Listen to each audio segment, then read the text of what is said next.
ready, babe. Hang on. You're alive. You are alive. Ladies and gentlemen, come on, you can do it. Hello, everybody. They're going to love that. I'm not ready. Okay. Hello. It's live, so Okay. no choice. Hello, everybody. I am taking over for Isaiah today. I'm doing day 2 of the 90-day Bible challenge, and I'm so excited that you guys are all with us. And you can go find it on the Life Church Bible app. No, the on U App version. Store. Yeah, but it's the Life Church Bible app on the App Store. And we are really excited about this. We're very excited. We're so excited. Type one in the chat if you're excited. They're going to be like, can she do every day? We're so excited. This is definitely out of my comfort zone. I don't have my emotional support buddy here with me. But yeah. I'm right here just off screen. Yeah. We're on Genesis 17. Genesis 17. And can we go? Yeah. Okay. Started. All right. Okay. Abram is named Abraham. Chapter 17. When Abram was 99. You can do it. This guys, it's their first time for a break. Go ahead, just read. Okay. Pretend nobody's watching. I know. Okay. That's a lot easier said than done. Fine. Come on. When Abram was 99 years old, the Lord appeared to him and said, I am El Shaddai, God Almighty. Serve me faithfully and live a blameless life. I will make a covenant with you by which I will guarantee to give you countless descendants. At this, Abram fell face down on the ground. Then God said to him, This is my covenant with you. I will make you the father of a multitude of nations. What's more, I am changing your name. It will no longer be Abram. Instead, you will be called Abraham, for you will be the father of many nations. I will make you extremely fruitful. Your descendants will become many nations, and kings will be among them. I will confirm my covenant with you and your descendants after you, from generation to generation. This is an everlasting covenant. Covenant. I will always be your God and the God of your descendants after you. I will give the entire land of Canaan, where you now live. Babe, stop. You're stressing me out. Come on, you got this. Okay. I will always be your God. Wait, now you messed me up. Okay. This is an everlasting covenant. Covenant. I will always be your God and the God of your descendants after you. And I will give the entire land of Canaan, where you now live as a foreigner, to you and your descendants. It will be their possession forever, and I will be their God. Then God said to Abraham, Your responsibility is to obey the terms of the covenant, and you and all your descendants have this continual responsibility. This is the covenant that you and your descendants must keep. Each male among you must be circumcised. You must cut off the flesh of your foreskin as a sign of the covenant between me and you. From generation to generation, every male child must be circumcised on the 8th day after his birth. This applies not only to the members of your family, but also to the servants born in your household and the foreign-born servants whom you have purchased. All must be circumcised. Your bodies will bear the mark of my everlasting covenant. Any male who fails to be circumcised will be cut off from the covenant family for breaking the covenant. Then God said to Abraham, regarding Sarai, your wife, her name will no longer be Sarai. From now on, her name will be Sarah. And I will bless her and give you a son from her. Yes, I will bless her richly, and she will become the mother of many nations. Kings of nations will be among her descendants. Then Abraham bowed down to the ground, but he laughed himself in disbelief. How could I become a father at the age of 100, he thought. And how could Sarah have a baby when she is 90 years old? So Abraham said to God, May Ishmael live under your special blessing. But God replied, No. Sarah, your wife, will give birth to a son for you. You will name him Isaac, and I will confirm my covenant with him and his descendants as an everlasting covenant. As for Ishmael, I will bless him also, just as you have asked. I will make him extremely fruitful and multiply his descendants. He will become the father of 12 princes, and I will make him a great nation. But my covenant will be confirmed with Isaac, who will be born to you and Sarah about this time next year. When God had finished speaking, he left Abraham. On that day, Abraham took his son Ishmael and every male in his household, including those born there and those he had bought. Then he circumcised them, cutting off their foreskins, just as God had told him. Abraham was 99 years old when he was circumcised. Ooh. And Ishmael, his son, was 13. Both Abraham and his son Ishmael were circumcised on the same day, along with all the other men and boys of the household, whether they were born there or bought as servants. All were circumcised with him. Chapter 18. The Lord appeared again to Abraham near the oak grove belonging to Mamre, I think. One day, Abraham was sitting at the entrance to his tent during the hottest part of the day. He looked up and noticed 3 men standing nearby. When he saw them, he ran to meet them and welcomed them, bowing low to the ground. My Lord, he said, if it pleases you, stop here for a while. Rest in the shade of this tree while water is brought to wash your feet. And since you've honored your servant with this visit, let me prepare some food to refresh you before you continue on your journey. All right, they said, do as you have asked. So Abraham ran back to the tent and said to Sarah, hurry, get 3 large measures of your best flour, knead it into dough, and bake some bread. Then Abraham ran out to the herd and chose a tender calf and gave it to his servant, who quickly prepared it. When the food was ready, Abraham took some yogurt and milk and the roasted meat, and he served it to the men. As they ate, Abraham waited on them in the shade of the trees. Where is Sarah, your wife? The visitors asked. She's inside the tent, Abraham replied. Then one of them said, I will return to you about this time next year, and your wife, Sarah, you will have a son. Sarah was listening to this conversation from the tent. Abraham and Sarah were both very old by this time, and Sarah was long past the age of having children. So she laughed silently to herself and said, how could a worn-out woman like me enjoy such pleasure, especially when my master, my husband, is also so old? Then the Lord said to Abraham, why did Sarah laugh? Why did she say, can an old woman like me have a baby? Is anything too hard for the Lord? I will return about this time next year, and Sarah will have a son. Sarah was also afraid, so she denied it, saying, I didn't laugh. But the Lord said, no, you did laugh. Then the man got up from their meal and looked out toward Sodom. As they left, Abraham went with them to send them on their way. Should I hide my plan from Abraham? The Lord asked. For Abraham will certainly become a great and mighty nation, and all the nations of the earth will be blessed through him. I have singled him out so that he will direct his sons and their families to keep the way of the Lord by doing what is right and just. Then I will do for Abraham all that I have promised. So the Lord told Abraham, I have heard a great outcry from Sodom and Gomorrah because of their sin is so flagrant. I am going down to see if their actions are as wicked as I have heard. If not, I want to know. The other men turned and headed toward Sodom, but the Lord remained with Abraham. Abraham approached him and said, will you sweep away both the righteous and the wicked? Suppose you find 50 righteous people living there in the city. Will you still sweep it away and just not spare it for their sake? Surely you wouldn't do such a thing, destroying the righteous along with the wicked. Why would you be treating the righteous and the wicked exactly the same? Surely you wouldn't do that. Should not the judge of all the earth do what is right? And the Lord replied, if I find 50 righteous people in Sodom, I will spare the entire city for their sake. Then Abraham spoke, since I have begun, let me speak further to my Lord, even though I am but dust and ashes. Suppose there are only 45 righteous people rather than 50. Would you destroy the whole city for the lack of 5? And the Lord said, I will not destroy it if I find 45 righteous people there. Then Abraham pressed his request further. Suppose there are only 40. And the Lord replied, I will not destroy it for the sake of 40. Please don't be angry, my Lord, Abraham pleaded, but let me speak. Suppose there's only 30 righteous people are found. And the Lord replied, I will not destroy it if I find 30. Then Abraham said, since I have dared to speak to the Lord, let me continue. Suppose there are only 20. And the Lord replied, then I will not destroy it for the sake of 20. Finally, Abraham said, Lord, please don't be angry with me if I speak one more time. Suppose only 10 are found there. And the Lord replied, then I will not destroy it for the sake of 10.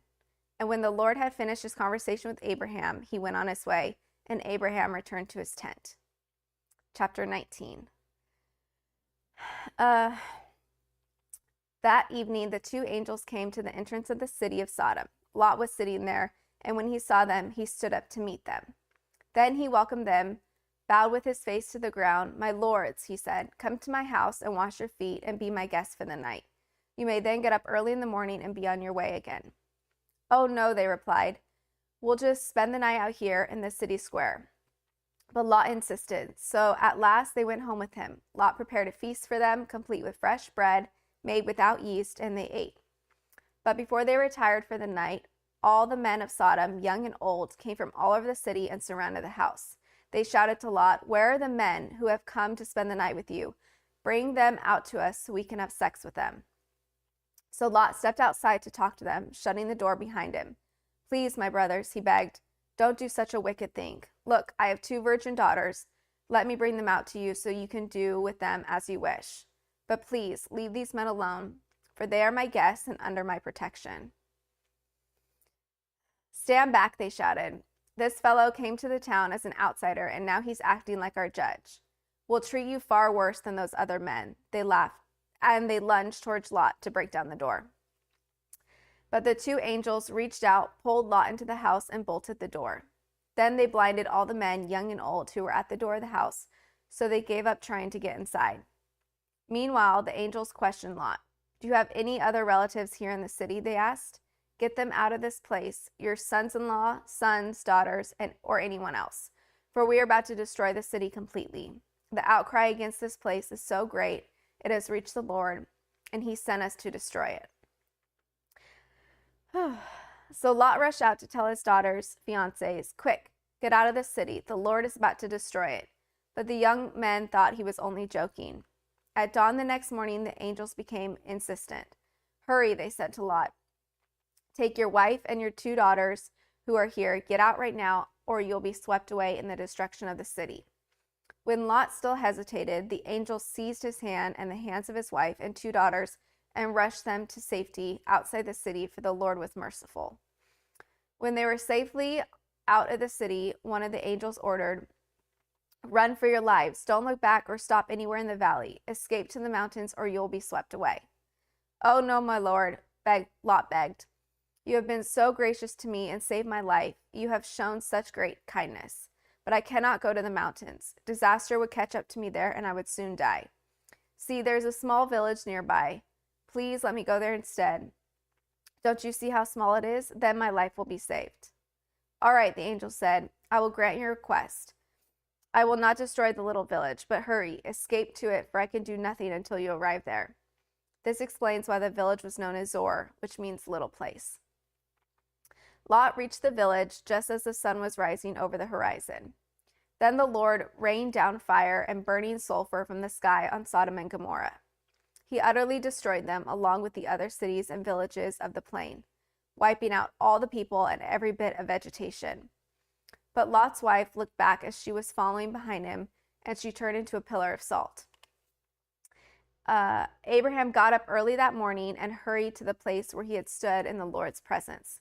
He looked out across the plain towards Sodom and Gomorrah and watched columns of smoke rose from the cities like smoke from a furnace.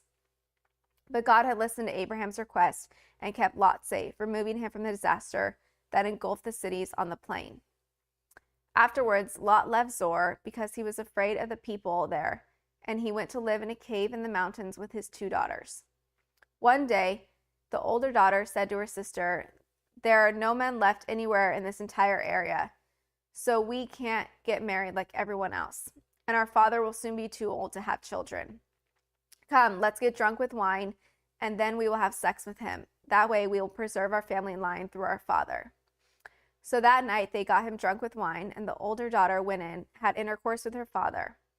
He was unaware of her lying down or getting up again.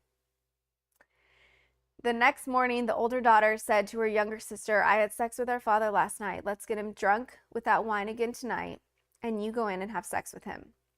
That way we will preserve our family line through our father. So that night they got him drunk with wine again, and the younger daughter went in and had intercourse with him. As before, he was unaware of her lying down or getting up. As a result, both of Lot's daughters became pregnant by their own father. When the older daughter gave birth to a son, she named him Moab. He became the ancestor of the nation now known as the Moabites. When the younger daughter gave birth to a son, she named him Ben-Ami. He became the ancestor of the nation now known as the Ammonites. Chapter 20.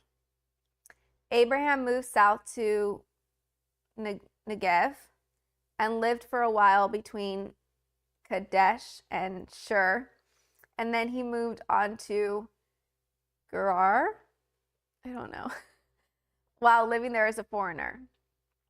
Abraham introduced his wife Sarah, saying, "She is my sister." So King Amalek of Gerar sent for Sarah and had her brought to him at his palace. But that night God came to Amalek in a dream and told him, "You are a dead man, for that woman you have taken is already married." But Amalek had not slept with her yet. So he said, "Lord, will you destroy an innocent nation? Didn't Abraham tell me she is my sister?" And she herself said, "Yes, he is my brother. I acted in complete innocence, and my hands are clean." In the dream, God responded, "Yes, I know you are innocent. That's why I kept you from sinning against me and why I did not let you touch her. Now return the woman to her husband, and he will pray for you, for he is a prophet. Then you will live.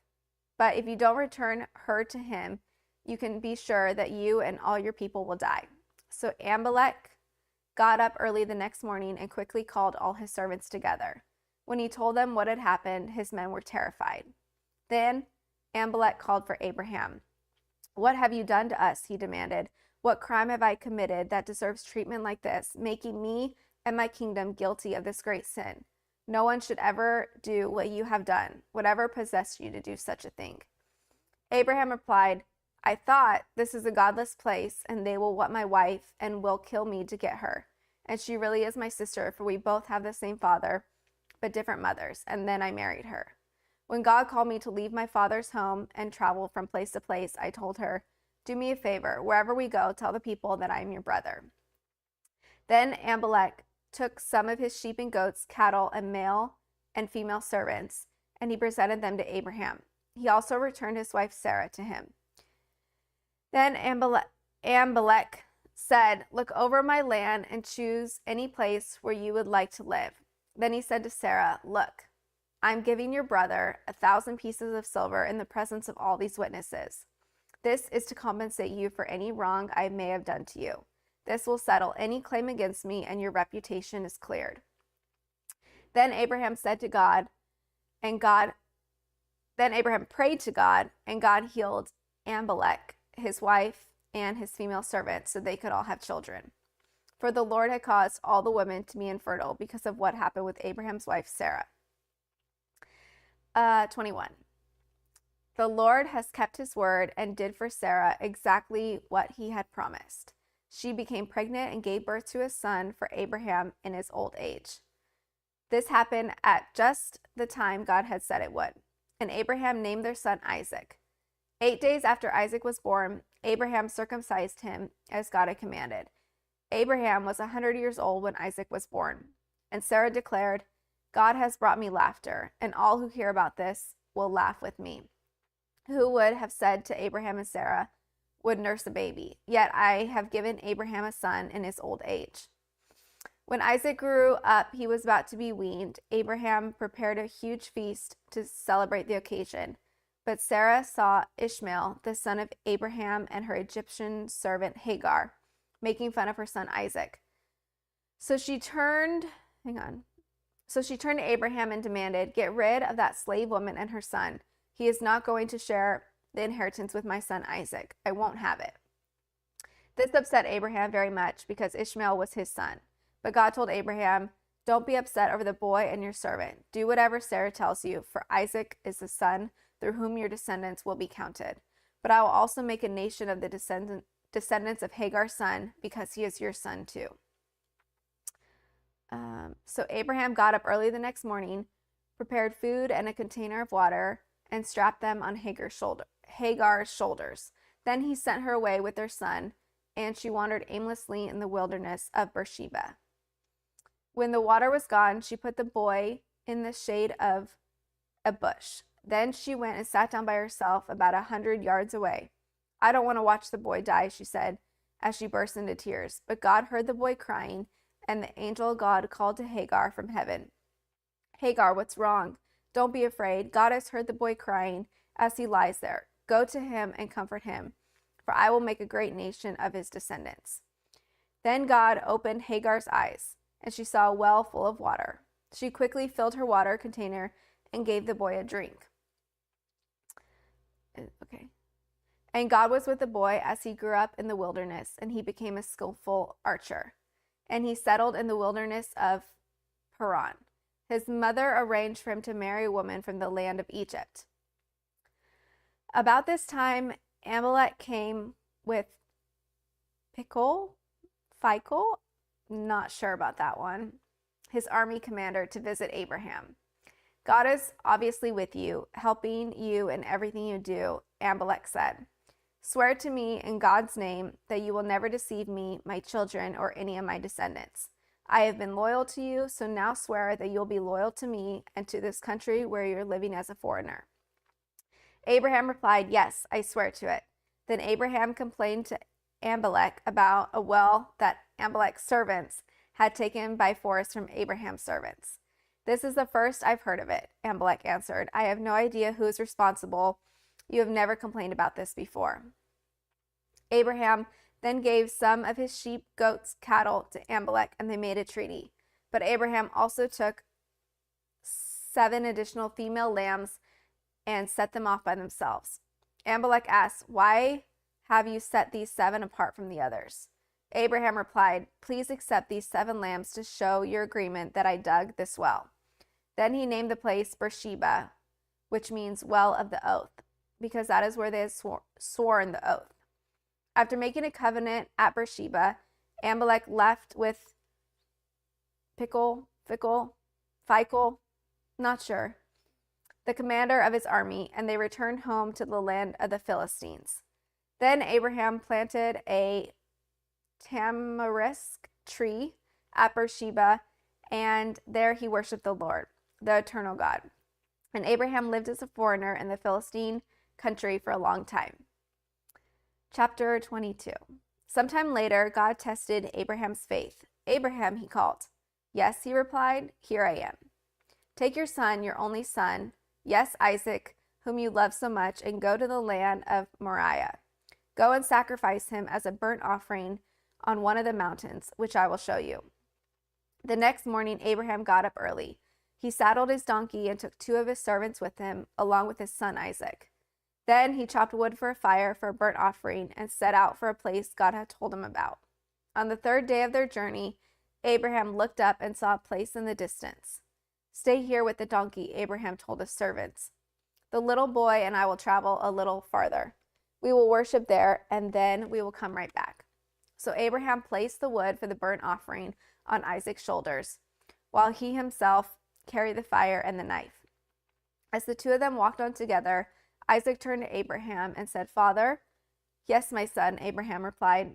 We have the fire and the wood, the boy said, but where is the sheep for the burnt offering?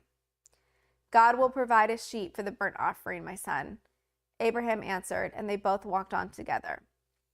When they arrived at the place where God had told him to go, Abraham built an altar and arranged the wood on it. Then he tied his son Isaac and laid him on the altar on top of the wood. And Abraham picked up the knife to kill his son as a sacrifice. At that moment, the angel Lord called to him from heaven, Abraham, Abraham. Yes, Abraham replied, here I am. Don't lay a hand on the boy, the angel said. Do not hurt him in any way, for now I know that you truly fear God. You have not withheld from me even your son, your only son. Then Abraham looked up and saw a ram caught by its horns in a thicket. So he took the ram. He sacrificed it as a burnt offering in place of his son. Abraham named the place Yahweh Yireh, which means the Lord will provide. To this day, people still use that name as a proverb. On the mountain of the Lord, it will be provided. Then the angel of the Lord called again to Abraham from heaven. This is what the Lord says. Because you have obeyed me and you have not withheld even your son, your only son, I swear by my own name that I will certainly bless you. I will multiply your descendants beyond number, like the stars in the sky and the sand on the seashore. Your descendants will conquer the cities of their enemies, and through your descendants all the nations of the earth will be blessed because you have obeyed me." And they returned to the servants and traveled back to Beersheba, where Abraham continued to live. Okay. Soon after this, Abraham heard that Milcah, his brother Nahor's wife, had borne Nahor 8 sons. The oldest was named Uz. The next oldest was Buz. Uz and Buz. Followed by Kemal, the ancestor of the Arameans, Kesed, Hazo, Pildash, Jidlap, and Bethuel. Bethuel became the father of Rebekah. In addition to these 8 sons from Milcah, Nahor had 4 other children from his concubine Reumah. Their names were Teba, Gaham, Tahash, and Makkah. Chapter 23. When Sarah was 127 years old, she died at Kiriath Arba, now called Hebron, in the land of Canaan. There Abraham mourned and wept for her. Then, leaving her body, he said to the Hittite elders, "Here I am, a stranger and a foreigner among you. Please sell me a piece of land so that I can give my wife a proper burial." The Hittites replied to Abraham, "Listen, my lord, you are an honored prince among us. Choose the finest of our tombs and bury her there. No one here will refuse you help in any way." Then Abraham bowed low before the Hittites and said, "Since you are willing to help me in this way, be so kind as to ask Ephron, son of Zohar, to let me buy his cave at Machpelah, down at the end of this field. I will pay the full price in the presence of witnesses, so I will have a permanent burial place for my family." Ephron was sitting there among the others, and he answered Abraham as the others listened. Speaking publicly before all the Hittite elders of the town, "No, my lord," he said to Abraham, "please listen to me. I will give you the field and the cave. Here in the presence of my people, I will give it to you. Go and buy your dead." Abraham again bowed low before the citizens of the land, and he replied to Ephron as everyone listened, "No, listen to me. I will buy it from you. Let me pay full price for the field so I can bury my dead there." Ephron answered Abraham, "My lord, please listen to me. The land is worth 400 pieces of silver, but what is that between friends? Go ahead and bury your dead." So Abraham agreed to Ephron's price and paid the amount he had suggested, 400 pieces of silver, weighed according to the market standard. The Hittite elders witnessed their transaction. So Abraham bought the plot of land belonging to Ephron at Machpelah, near Mamre. This included the field itself, the cave that was in it, and all the surrounding trees. It was transferred to Abraham as his permanent possession in the presence of the Hittite elders at the city gate. Then Abraham buried his wife Sarah there in Canaan, in the cave of Machpelah, near Mamre, also called Hebron. We have to keep repeating that stuff. So the field and the cave were transferred from the Hittites to Abraham for use as a permanent burial place. 24. Abraham was now a very old man, and the Lord had blessed him in every way. One day Abraham said to his oldest servant, the man in charge of his household, "Take an oath by putting your hand under my thigh. Swear by the Lord, the God of heaven and earth, that you will not allow my son to marry one of these local Canaanite women. Go instead to my homeland, to my relatives, and find a wife there for my son Isaac." The servant asked, "But what if I can't find a young woman who is willing to travel so far from home? Should I then take Isaac there to live among your relatives in the land you came from?" "No," Abraham responded. "Be careful never to take my son there. For the Lord, the God of heaven, who took me from my father's house in my native land, solemnly promised to give this land to my descendants. He will send his angel ahead of you and he will see to it that you find a wife there for my son. If she is unwilling to come back with you, then you are free from this oath of mine, but under no circumstance are you to take my son there." So the servant took an oath by putting his hand under the thigh of his master Abraham. He swore to follow Abraham's instructions, and then he loaded 10 of Abraham's camels with all kinds of expensive gifts from his master, and he traveled to the distant Amnaharaim. Then he went to a town where Abraham's brother Nahor had settled. He made the camels kneel beside the well outside the town. It was evening, and the women were coming out to draw water.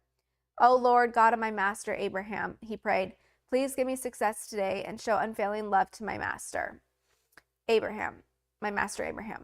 See, I'm standing here beside this spring, and the young women of the town are coming out to draw water. This is my request, and I will ask one of them. Please give me a drink from your jug. If she says, 'Yes, have a drink,' I will water your camels too. Let her be the one you have selected as Isaac's wife, and this is how I will know you have shown unfailing love to my master."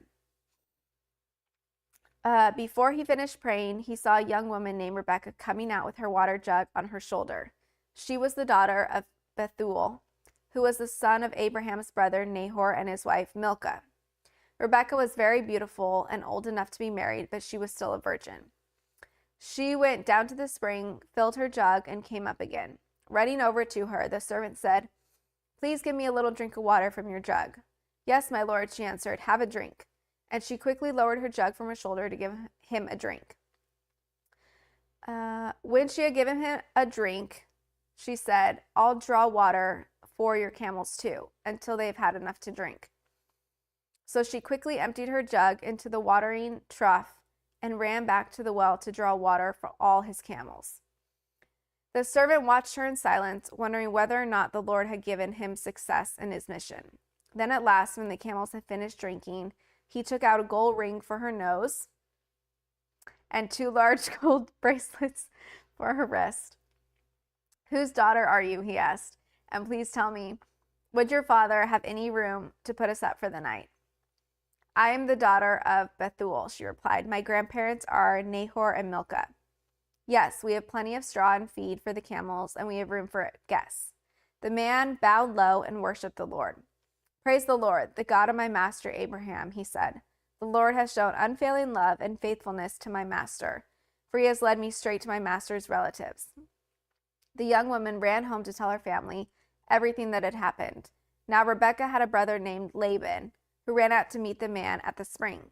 He had seen the nose ring and the bracelets on his sister's wrists, and he had heard Rebekah tell what the man had said. So he rushed out to the spring where the man was still standing beside his camels. Laban said to him, "Come and stay with us, you who are blessed by the Lord. Why are you standing here outside the town when I have a room all ready for you and a place prepared for your camels?" So the man went home with Laban, and Laban unloaded the camels, gave him straw for their bedding, fed them, and provided water for the man and the camel drivers to wash their feet. Then food was served. But Abraham's servant said, "I don't want to eat until I have told you why I have come."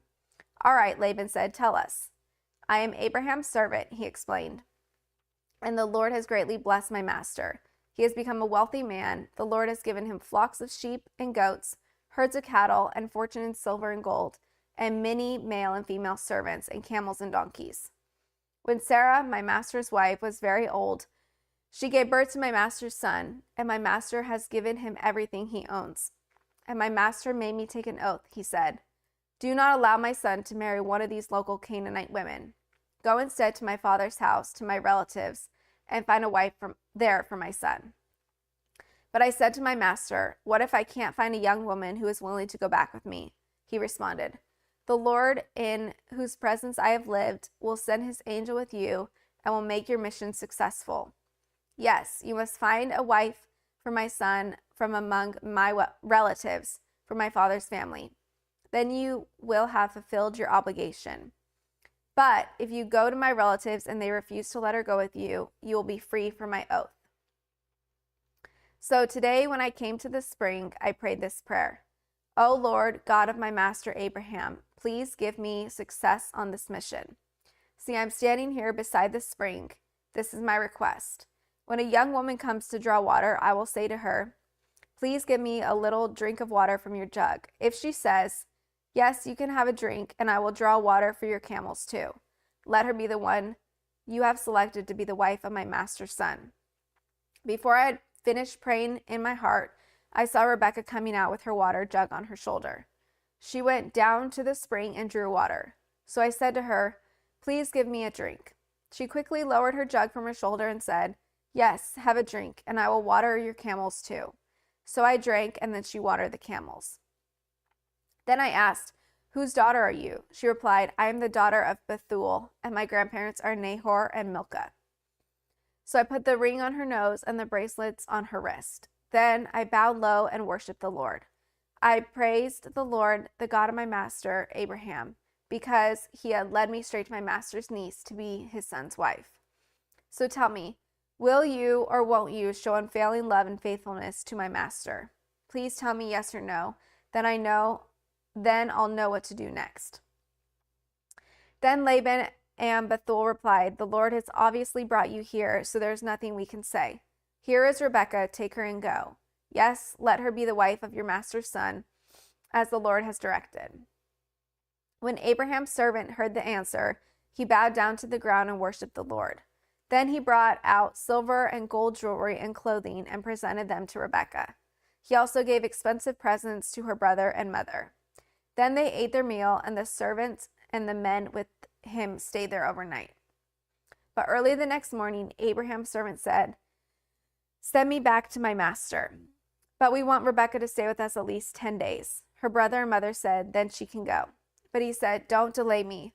The Lord has made my mission successful. Now send me back so I can return to my master.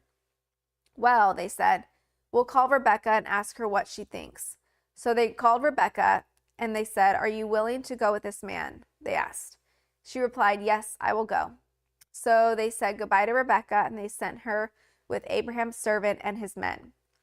The woman who had been Rebekah's childhood nurse went along with her. They gave her this blessing as she parted.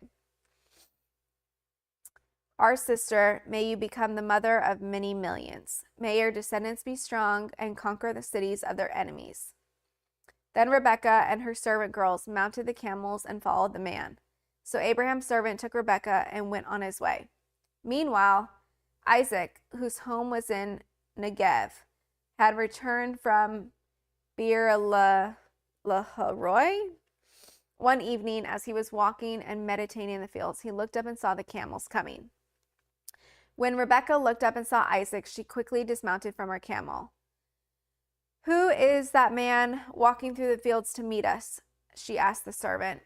And he replied, it is my master. So Rebekah covered her face with her veil. Then the servant told Isaac everything he had done. And Isaac brought Rebekah into his mother Sarah's tent, and she became his wife.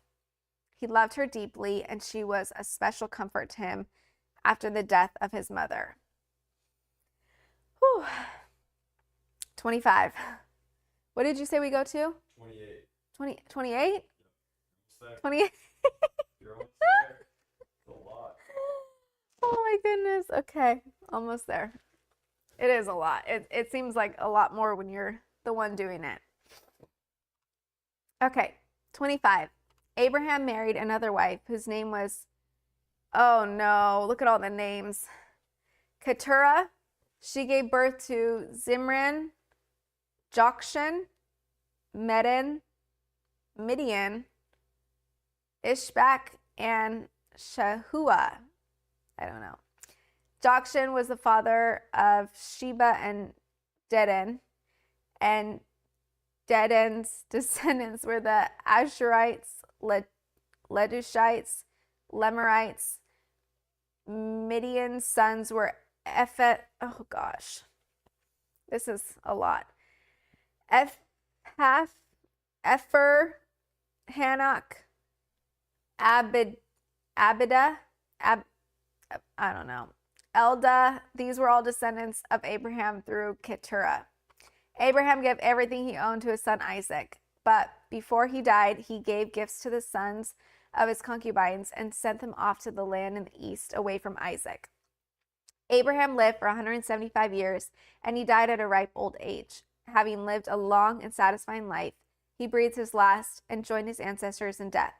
His son Isaac and Ishmael buried him in the cave of Machpelah near Mamre, in the field of Ephron, son of Zohar the Hittite. This was the field Abraham had purchased from the Hittites, where he had buried his wife Sarah. After Abraham's death, God blessed his son Isaac, who settled near Beer Laharoi in Negev. Oh my goodness. This is the account. Oh no. This is a lot. Skip any of the genealogies. We have to mention all the names. Yeah, that's a lot. When does the genealogy stop? Okay, I'm just going to do what, 19? Do you think 19? Oh, you're not? No. You're not looking? No. Oh my goodness. Okay, Ishmael's descendants occurred. Okay. I'm just going to skip to 19 because I'm not good with all those names. Ishmael lived for 137 years. That's important. He breathed his last and joined his ancestors in death. Yeah, let's go to 19 now.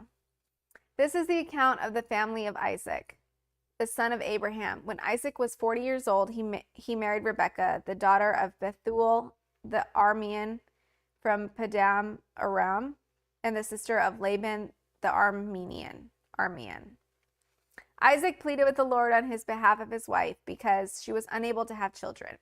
The Lord answered Isaac's prayer, and Rebekah became pregnant with twins. But the two children struggled with each other in her womb. So she went to ask the Lord about it. Why is this happening to me? She asked. And the Lord had told her, the sons in your womb will become two nations. From the very beginning, the two nations will be rivals.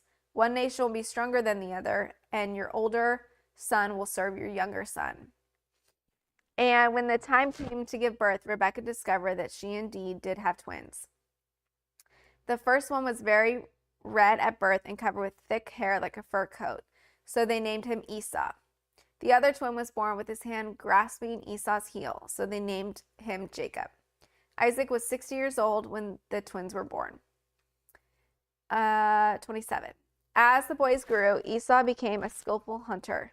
He was an outdoorsman, but Jacob had a quiet temperament, preferring to stay at home. Isaac loved Esau because he enjoyed eating the wild game Esau brought home, but Rebekah loved Jacob. One day when Jacob was cooking some stew, Esau arrived home from the wilderness, exhausted and hungry. Esau said to Jacob, I'm starved. Give me some of that red stew. This is how Esau got his other name, Edom, which means red. All right, Jacob replied, but trade me your rights as your firstborn son.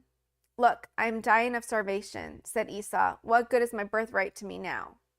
But Jacob said, first you must swear that your birthright is mine.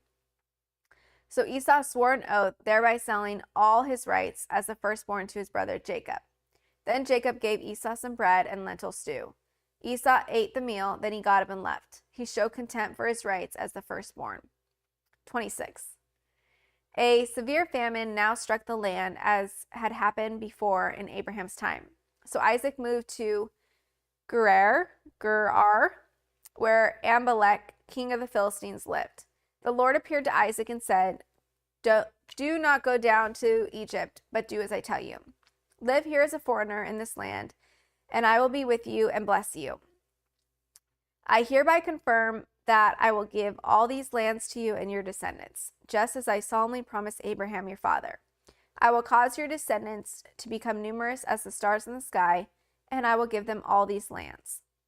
And through your descendants, all the nations of the earth will be blessed.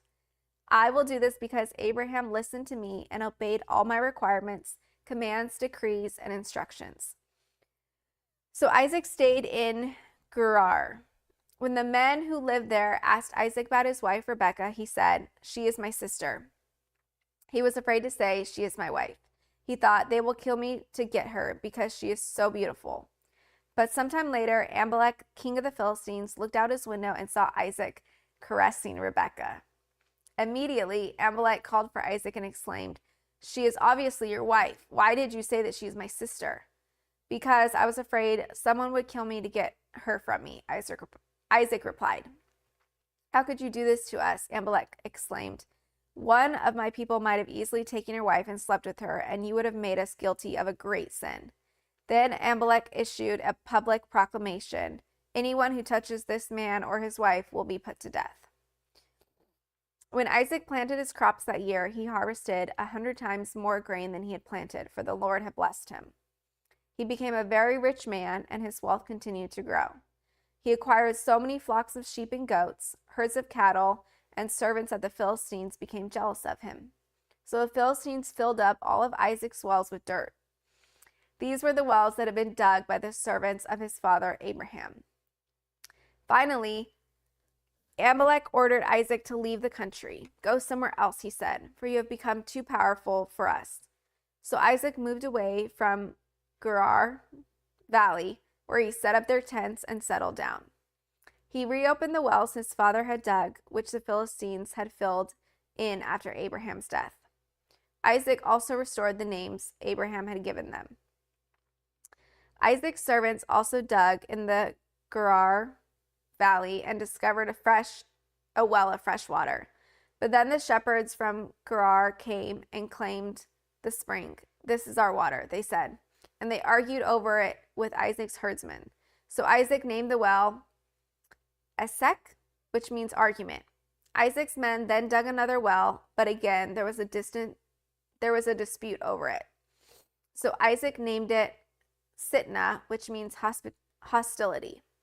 Abandoning that one, Isaac moved on and dug another well. This time there was no dispute over it. So Isaac named the place Rehoboth, which means open space. For he said, "At last the Lord has created enough space for us to prosper in this land."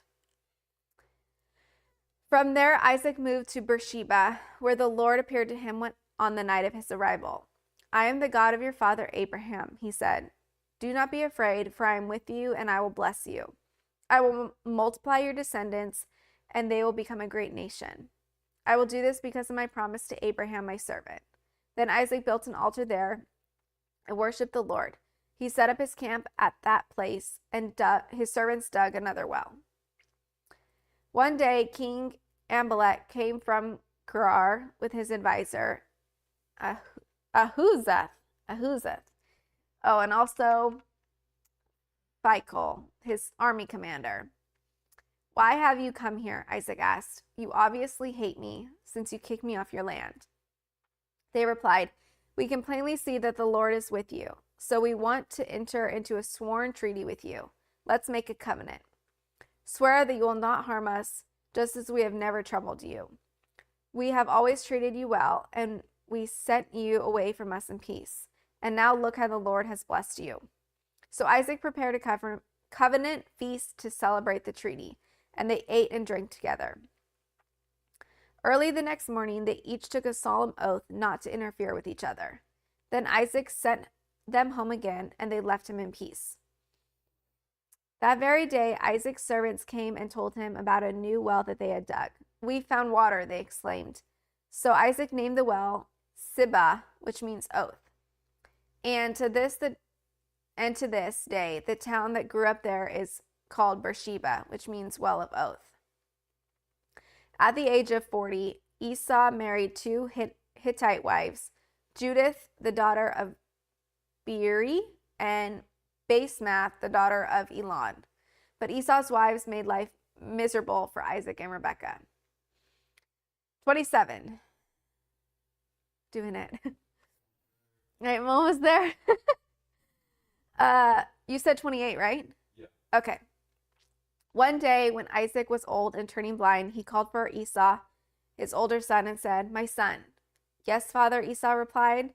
"I am an old man now," Isaac said, "and I don't know when I may die. Take your bow and a quiver full of arrows and go out into the open country to hunt some wild game for me. Prepare my favorite dish and bring it here for me to eat. Then I will pronounce the blessing that belongs to you, my firstborn son, before I die."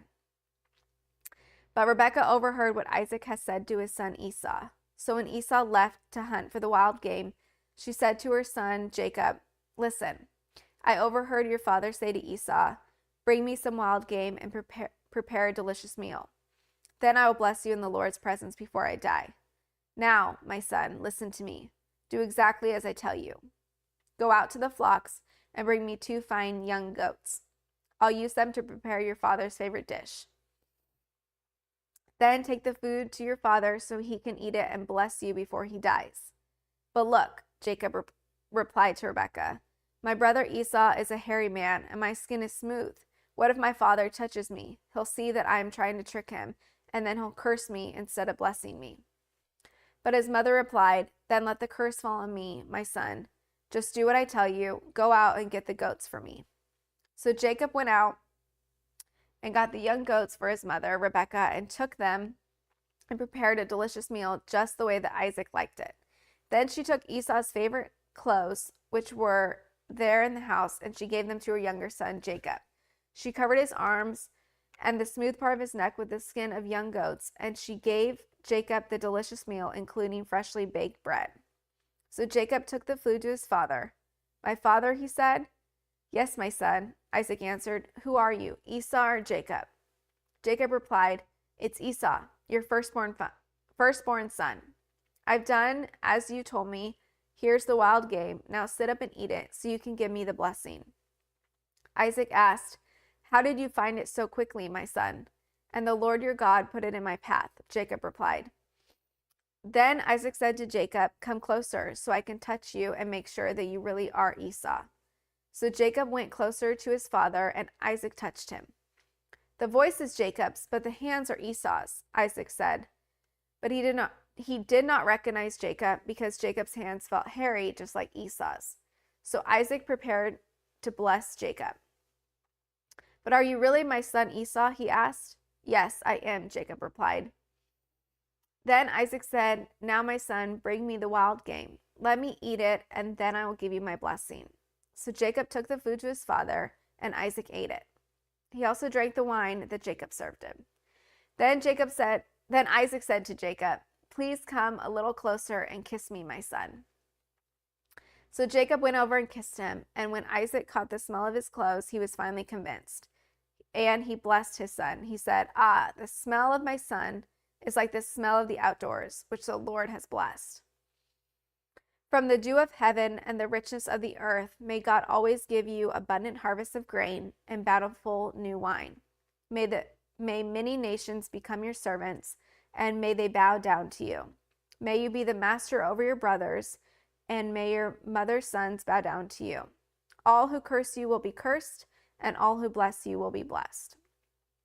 As soon as Isaac had finished blessing Jacob, and almost before Jacob had left his father, Esau returned from his hunt. Esau prepared a delicious meal and brought it to his father. Then he said, "Sit up, my father, and eat my wild game so you can give me your blessing." But Isaac asked him, "Who are you?" Esau replied, "It's your son, your firstborn son Esau." Isaac began to tremble uncontrollably and said, "Then who just served me the wild game? I have already eaten it, and I blessed him just before you came. And yes, that blessing must stand." When Esau heard his father's words, he let out a loud and bitter cry. "Oh, my father, what about me? Bless me too," he begged. But Isaac said, "Your brother was here, and he had tricked me. He has taken away your blessing." Esau exclaimed, "No wonder his name is Jacob, for now he has cheated me twice. First he took my rights as the firstborn, and now he has stolen my blessing. Oh, haven't you even saved one blessing for me?" Isaac said to Esau, "I have made Jacob your master, and have declared that all his brothers will be his servants. I have guaranteed him abundance of grain and wine. What is left for me to give you, my son?" Esau pleaded, "But you have only one blessing. Oh, my father, bless me too." Then Esau broke down and wept. Finally, his father, Isaac, said to him, "You will live away from the richness of the earth, and away from the dew of the heaven above. You will live by your sword, and you will serve your brother. But when you decide to break free, you will shake its yoke from your neck." From that time on, Esau hated Jacob because their father had given Jacob the blessing, and Esau began to scheme. I will soon be mourning my father's death, and then I will kill my brother Jacob. But Rebekah had heard Esau's plans, so she sent for Jacob and told him, Listen, Esau is consoling himself by plotting to kill you. So listen carefully, my son. Get ready and flee to my brother Laban in Haran. Stay there with him until your brother cools off. When he calms down and forgets what you have done to him, I will send for you to come back. Why should I lose both of you in one day? Then Rebekah said to Isaac, I'm sick and tired of these local Hittite women. I would rather die than see Jacob marry one of them. 28. 28. No, I have to read 28, right? No, I think just 27. Hold on, let me see. I think I have to read 28. Verses 1 through 19 to 28. Oh, That's what it says. okay. So 28. Right Last there. one. Okay. So Isaac called for Jacob, blessed him, and said, You must not marry any of these Canaanite women. Instead, go at once to Paddan Aram, to the house of your grandfather Bethuel, and marry one of your uncle Laban's daughters. May God Almighty bless you and give you many children, and may your descendants multiply and become many nations. May God pass on to you and your descendants the blessing he promised to Abraham.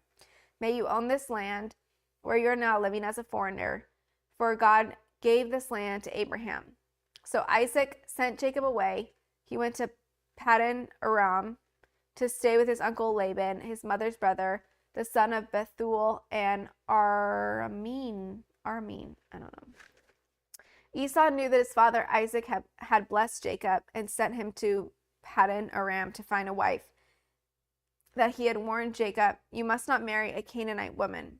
He also knew that Jacob had obeyed his parents and gone to Paddan Aram, whatever that place is called. It was now very clear to Esau that his father did not like the local Canaanite women. So Esau visited his uncle Ishmael's family and married one of Ishmael's daughters, in addition to the wives he already had. His new wife's name was Mahalath. She was the sister of Naboth and the daughter of Ishmael, Abraham's son. Meanwhile, Jacob left Beersheba and traveled toward Haran. At sundown, he arrived at a good place to set up camp and stop there for the night. Jacob found a stone to rest his head against and lay down to sleep. As he slept, he dreamed of a stairway that reached from the earth up to heaven, and he saw the angels of God going up and down the stairway. At the top of the stairway stood the Lord, and he said, I am the Lord, the God of your grandfather Abraham, and the God of your father Isaac. The ground you are lying on belongs to you. I am giving it to you and your descendants. Your descendants will be as numerous as the dust of the earth. They will spread out in all directions, to the west and the east, the north and the south. And all the families of the earth will be blessed through you and your descendants. What's more is I am with you, and I will protect you wherever you go. One day I will bring you back to this land, and I will not leave you until I finish giving you everything that I have promised you. Then Jacob woke from his sleep and said, Surely the Lord is in this place, and I wasn't even aware of it. It is none the other. Oh, I wasn't even aware of it. But he also was afraid and said, What an awesome place this is. It is none other than the house of God, the very gateway to heaven. Early the next morning, Jacob got up very early. He took the stone he had rested his head against, and he set it upright as a memorial pillar. Then he poured olive oil all over it. He named that place Bethel, which means house of God, although it was previously called Luz. Yay! Type one in the chat for Alyssa. That was 58 minutes. Oh my goodness. How you feel? That Tell was, the people. I Type feel, one for Alyssa. I can't believe I did it, first of all. There was a lot of names that I totally butchered and messed up. Was it harder than you thought? I think the hardest part was just like my eyes and the lights, and I felt like I can't breathe good, so yeah, that part was kind of hard. She did it, guys. I did it. Yes. Make sure you guys on the app check off the little boxes that you cleared it. And thank you, everybody. Yes. This is a big deal. I know that, like, I'm probably not supposed to say all this, but I know that, like, last time I did the 90 days, or we all did them, I didn't like read it out loud. We kind of just like did like a little side thing, but I think just stepping out and like reading it out loud and just being with the community and being with everybody it's so good for me. So thank you everybody for doing this with us, and I'm really excited. Yay. Guys, support down below in the description. Isaiah's saying all the other stuff because I can't say all that. We will be live. When she looks at me, that means you should talk now. I'm like, go ahead. Yeah.